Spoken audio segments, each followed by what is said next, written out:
मलाई कि कतिखेर उज्यालो हुन्छ र म यो दुर्गा बहिनीको नि भिडियोको म उत्तर दिनु भनेर मलाई एकदम भइरहेको थियो क्या। म त काममा थिएँ होइन, म त बिजी छु।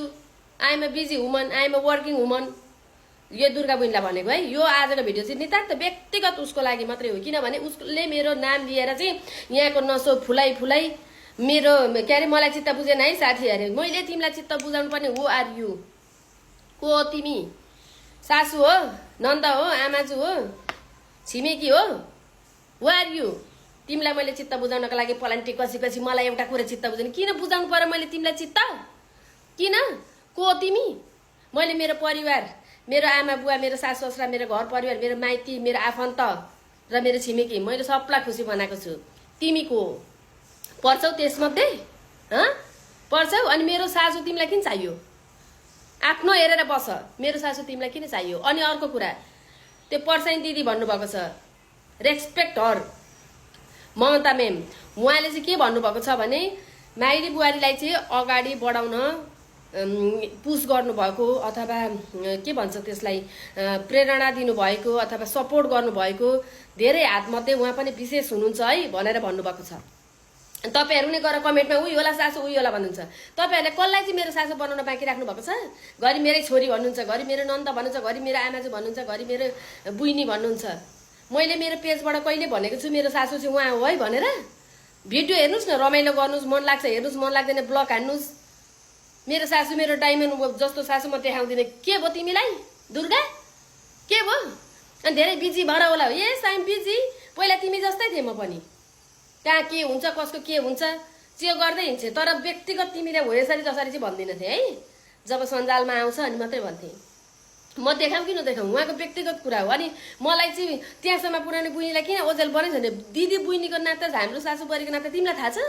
चिन्छौ तिमी मलाई कस्तो छ भन्ने कुरा? तिम्रो त समाजभन्दा बाहिर छ हाम्रो सम्बन्ध त। बुझ्यौ नि? यो यति भिडियो हेरेर जज गर्न छोड। तिमीलाई देखाउनु पर्यो, तिमी कोही पनि होइनौ। देखाउँदिन, उहाँको व्यक्तिगत कुरा हो। मेरो सासूलाई देखिन मन लाग्दैन, म देखाउँदिन। के भयो त पर्दा पछाडि नै उहाँ रमाउनुहुन्छ भने त्यो कलाकारितालाई हेर। बुझ्यौ? देखाउन चित्त बुझेर गुनासो तिम्रै चित्त बुझाउन बसेका छन् यो दुनियाँका मान्छेहरू। तिम्रै। म त दिन्थेँ कि हिजै दिदीबहिनीहरू यो म हिजो रमाडा होटलमा हाम्रो स्किन केयर प्रोडक्टको लन्च थियो नि त, त्यहाँको त म एम्बेसडर। बुझ्यौ नि दुर्गा? हो त्यहाँ थिएँ म। त्यो मेकअपमा अब यस्तो खालको गाली स्वभाव दिँदैन। मेरो असली रूपमा त आउनु पर्यो। असली रूप भनेको त मेरो यो भान्सा कोठा हो। दिदीबहिनीहरू हेर्नु न, काठमाडौँ त गएँ कि छोडेर। बारीले हेर्नु न तरकारी यहाँको चोब्यो। त्यही हो कुरा। ख्याल गर नि। फेरि मेरो पर्दा पछाडि मेमले भने जस्तो मेरो बुढा पनि हुनुहुन्छ। मेरो सासू ससुरा, मेरा देवर जेठानी, मेरा घर परिवार र माइती मेरो हुनुहुन्छ मलाई यहाँसम्म ल्याउनलाई।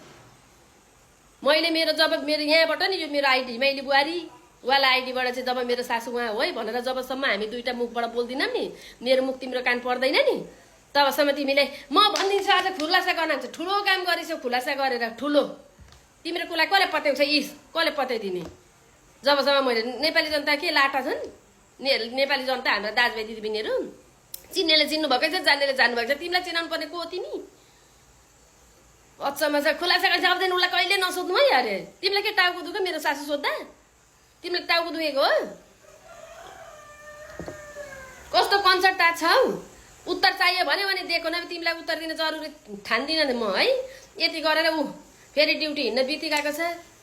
बिहानदेखि दिन्छु भन्दै थियो नि, घर त सफा गर्नु पर्यो। यत्रो दिन छोडेको उत्तर दिन्छु भनिरहेको थियो क्या। त्यही भएर मेरो कन्सर्ट नतताउएर मेरो सासू व्यक्तिगत कुरा हो बुइनी है। तिम्रो व्यक्तिगत कुरामा को घुसेको छ? म घुसेको छु? तिम्रो नाम लिएर कहिले मैले भिडियो बनाएको छु? तिमीले बनाउनु के जरुरी? के चिराएको हो तिमीलाई? चुर्ना परेको हो? यो बिहानको तिम्रो जुगाको दबाई हो यो। विचार गर। मलाई धेरै नतताउ है बुइनी। म भन्दैछु नि, म एकदम अहिले मेरो कामप्रति फोकस छु है। म त कतिवटा यहाँ भिडियो बनाउनु छ काठमाडौँमा पाएको मैले माया। अनि हिजो रमाडा होटलमा पाएको मेरो माया मेरो सम्मानको त मैले नि यहाँ भन्नै छ। तर के गर्नु, यिनलाई जवाब दिन जरुरी थियो। किनभने यिनले माइली बुहारी नै भनेर मलाई नि गरेपछि मलाई नि भनेर बनाएको छिन् नि त। त्यही भएर भनेको दिदी भन्यो बुइनी भनेर भनेको है। त्यही भएर आफूलाई हेर, आफ्नो घर परिवार हेर। मेरो सासू हेर्न त्यत्रो कसिएर नबस। राम्रै दामी झाँक्री बसेकी छैन। चित्त बुझेन साथीहरू। कसलाई बुझायो? तिमीले चाहिँ बुझ। तिमीले भन्दा चाहिँ सबैले चित्त बुझायो होला होइन त? आमालाई देखिन मन लाग्दैन सो वाट, अनि कहिले नबिर्सिने तँ गुण बिर्सिनु हुन्न अरे। तिमीले चाहिँ ज्ञान दिनु पर्दैन ल, मलाई कसले गुण लगाएको छ, कसलाई बिर्सिनुहुन्छ, कसलाई हुँदैन भनेर तिमीले चाहिँ ज्ञान दिनु पर्दैन, बुझ्यौ नि? दिदीको नाताले भनेको बिर्स। म त्यहाँ अगाडि गएर अनि त्यहाँदेखि मेरो सासूलाई चाहिँ मैले ओजेलमा राखेँ जस्तो ज्ञान दिन्छौ त तिमी? सबैजना खुसी हुनुहुन्छ, खुसी हुन सिक। तिम्रो त जुन टोन छ नि त्यसमा जलेको गन्ध आयो मलाई यहाँ। अब होइन कहाँ चाहिँ हुन्छ त भनिहाल्छ होला। आइन्दादेखि मेरो नाम लिएर भिडियो बनाउने काम बन्द गर है, यति हो। दोहोरी खेल्ने जुवारी खेल्ने फुर्सद छैन अहिले मसँग। कुरा बुझ, आफ्नो कलाकारिता देखाऊ, दुनियाँको नाम बोकेर होइन। ल दुर्गा, जय होस् तिम्रो, घोक्रो फुलाइराख्नु पर्दैन। शुभ दिन।